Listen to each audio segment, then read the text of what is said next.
Hello everyone, आप सभी को स्वागत है मेरे चैनल एचआर के रिएक्शंस पे। मैं हूँ रिक और आप सभी को प्रणाम और Sat Sri Akal. With that note, today will be reacting to a video. It's called the most important treaty in the history of India in 1971, India Soviet treaty.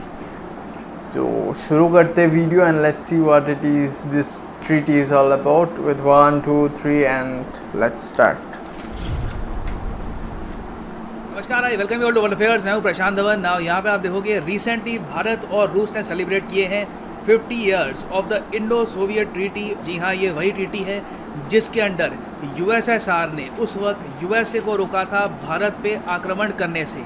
और इसलिए जो भारत के एम्बेसडर हैं आज के समय to Russian Federation, Venkatesh Varma साहब, इन्होंने ये कहा है कि जो 1971 इंडो सोवियत पैक्ट था, ये शायद भारत के इतिहास का सबसे महत्वपूर्ण, एक्चुअली इन्होंने यहाँ पे जो वर्ड यूज़ किया है कॉन्सिक्वेंशियल, ये इम्पॉर्टेंट से भी बड़ा है। कॉन्सिक्वेंशियल का मतलब इम्पॉर्टेंट तो होता ही है, मगर साथ ही साथ जिसका असर भी आपको दिखे। हमने वैसे एग्रीमेंट बहुत सारे साइन किए होंगे अपनी हिस्ट्री में, कहने को काफ़ी इंपॉर्टेंट है, मगर ग्राउंड लेवल पर उनका इम्पैक्ट दिखा नहीं है।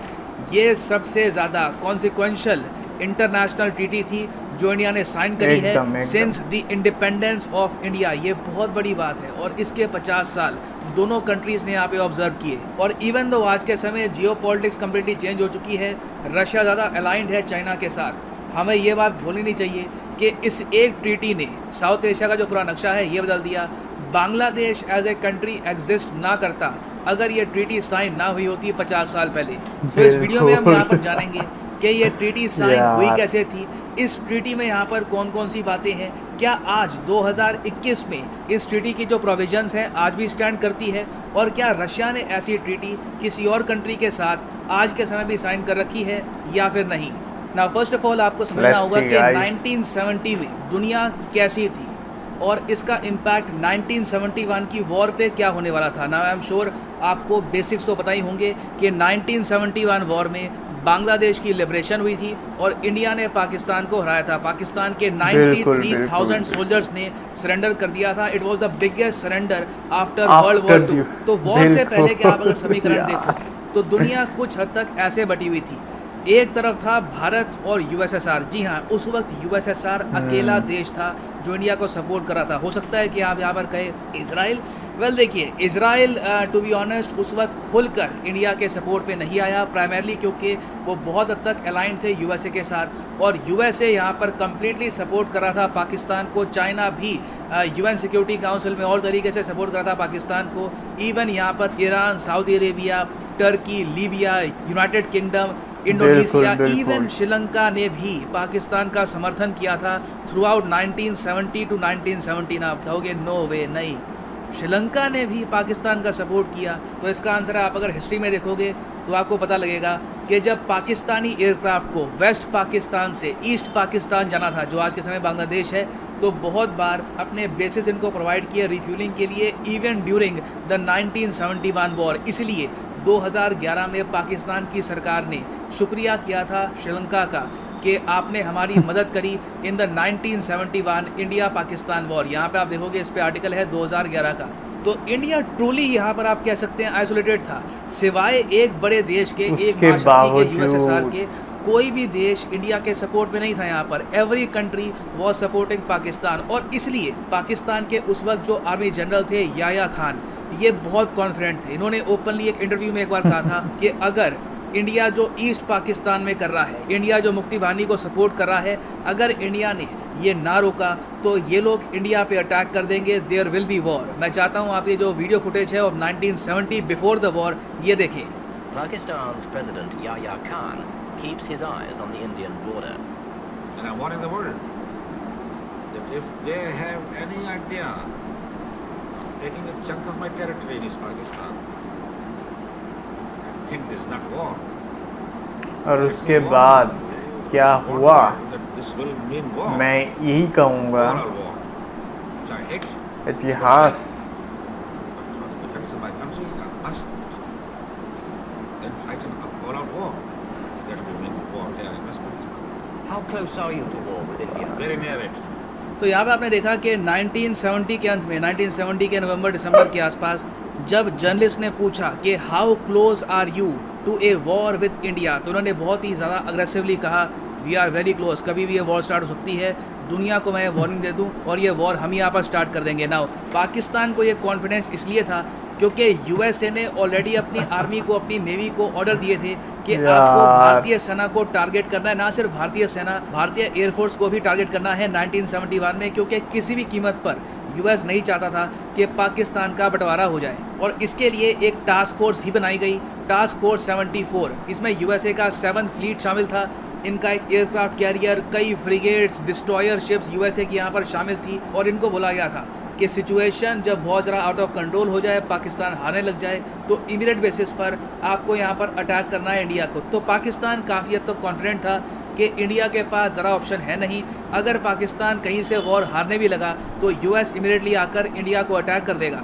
अब इस बात को लेकर इंडिया भी काफ़ी हद तक अवेयर था, इसलिए इंडिया ने अगस्त 1971 में ही वॉर से काफ़ी महीने पहले यूएसएसआर के साथ, सोवियत यूनियन के साथ एक बहुत ही इंपॉर्टेंट ट्रीटी साइन करी। ट्रीटी का नाम था Indo Soviet treaty of friendship and cooperation. और आज भी आप अगर देखोगे तो रशियन गवर्नमेंट ने अपनी वेबसाइट पर ये जो डॉक्यूमेंट्स हैं 1971 के, ये अपलोड कर रखे हैं कि किस तरीके से यहाँ पर इंडिया और यूएसएसआर ने ये ट्रीटी साइन करी। ना जो ये अगस्त 1971 की ट्रीटी थी, इसका इम्पैक्ट होने वाला था दिसंबर महीने में होने वाली वॉर पर, क्योंकि यहाँ पर आप अगर आर्टिकल 9 देखोगे, ये जो पहली बात तो ट्रीटी थी, ये एक डिफेंस पैक्ट नहीं था। यहाँ पर ये बात कहीं लिखी हुई कि अगर एक कंट्री पे अटैक होता है तो दूसरी कंट्री पे अटैक ऑटोमेटिकली हम मान लेंगे।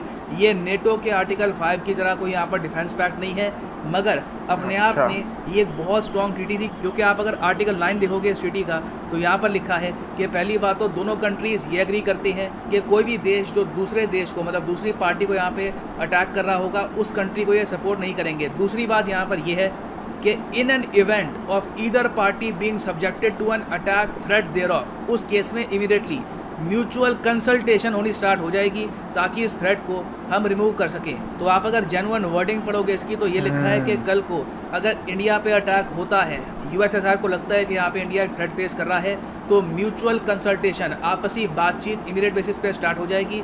यहाँ पर लिखा नहीं है कि इंडिया पे अटैक मतलब यूएसएसआर पे अटैक। तो अपने आप में देखो, इवन दो ये एक डिफेंस पैक्ट नहीं था, मगर इसको ट्रीट किया गया एज ए डिफेंस पैक्ट। और जैसे यूएसएसआर को फील हुआ कि यूएसए अटैक कर सकता है इंडिया को, इन्होंने अपनी बहुत सारी फ्रिगेट्स और डिस्ट्रॉयर्स डिप्लॉय कर दी इंडियन ओशन में। और उसके बाद एक महीने तक, जी हाँ, वॉर के एक महीने बाद तक भी आप अगर देखो तो लगातार यूएसए ने कोशिश करी थी कि कैसे भी करके ये इंडिया को अटैक करे या फिर बांग्लादेश को यहाँ पे छुड़वा ले इंडियन फोर्सेस से। मगर बार बार यूएसएसआर की यहाँ पर जो सबमरीन्स हैं, न्यूक्लियर वेपन्स वाली सबमरीन्स, ये इनको ब्लॉक कर दी गई और इंडिया को यहाँ पर कम्प्लीटली डिफेंड करके रखा throughout December 1971 to January of 1972। तो इन वेरी सिंपल वर्ड्स, अगर ये ट्रीटी साइन ना होती तो यूएसए भारत पे अटैक कर देता। ये एक डिजास्टर साबित हो सकता था फॉर इंडिया। और इसलिए आज के समय भारत सरकार के गए हुए जो एम्बेसडर हैं टू रशिया, ये ओपनली कहते हैं कि जो 1971 की ट्रीटी थी, ये भारत के इतिहास की सबसे इम्पॉर्टेंट ट्रीटी है। नाउ अब आप पूछोगे कि ठीक है, ये तो हुआ था 1971 में, क्या इस ट्रीटी की क्लॉजेस आज भी अप्लाई होती हैं? तो इसका आंसर है नहीं। यूएसएसआर आपको पता होगा 1991 में टूट गया और आज के समय यूएसएसआर की जगह काम कर रहा है रशियन फेडरेशन, जहां पर बॉर्डर इनकी अब कुछ हद तक ऐसी हो गई है। ये है यहाँ पर रशियन फेडरेशन, और रशियन फेडरेशन काफ़ी कमज़ोर है कंपेयर टू यूएसएसआर। इनकी प्रायोरिटीज़ काफ़ी हद तक डिफरेंट है। तो जैसे यूएसएसआर टूटा, अपने आप जो ये 1971 की ट्रीटी थी, ये हो गई नल एंड वॉइड। इसकी जगह इंडिया ने फिर एक नई ट्रीटी साइन करी रशिया के साथ, जिसमें कहीं भी आर्टिकल 9 जैसी चीज़ आपको नहीं मिलेगी। तो जो 1971 के प्रावधान थे रशिया और इंडिया के बीच में, आज के समय एग्जिस्ट नहीं करते। हाँ, एक बात मैं आपको बता दूं, आपको जान के हैरानी होगी, मगर 2001 में रशिया ने जो ये ट्रीटी ऑफ फ्रेंडशिप है, ये कर दी थी चाइना के साथ। और चाइना के साथ जो इनकी ट्रीटी है, वहाँ पे आपको आर्टिकल 9 मिलेगा और सेम लैंग्वेज है, ऑलमोस्ट सेम लैंग्वेज है जो यूएसएसआर ने यूज़ करी थी इंडिया के लिए इन 1971। ये मैं आपको दिखाता हूँ वेबसाइट से। तो यहाँ पर आप देख पाओगे, ये चाइनीज़ विदेश मंत्रालय की वेबसाइट है। आप अगर ये गूगल करोगे, the treaty of good neighbourliness and friendly cooperation between the People's Republic of China and the Russian Federation, आपको ये मिल जाएगी। और इसमें आप अगर सर्च करोगे यहाँ पर आर्टिकल 9 आप अगर देखोगे तो यहाँ पे आप नोटिस कर पाएंगे ऑलमोस्ट सेम लैंग्वेज यहाँ पर यूज़ करी गई है कि when a situation arises in which one of the contracting parties deem that peace is being threatened and undermined और its security interests are involved और when its confronted with the threat of aggression the contracting party shall immediately hold contacts and consultation in order to eliminate such threat.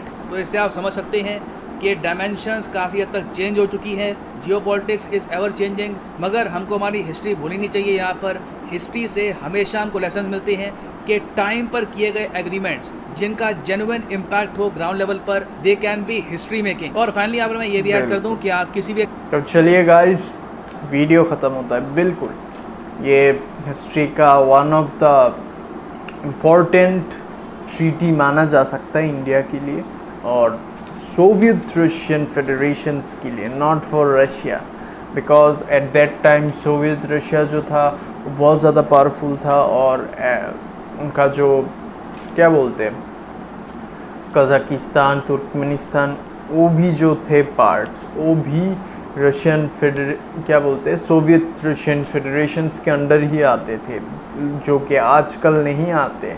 वहाँ पे 3 से 4 countries बन गए, Kazakhstan, Turkmenistan और Uzbekistan जैसे बहुत सारे कंट्रीज़ बन गए वहाँ पे।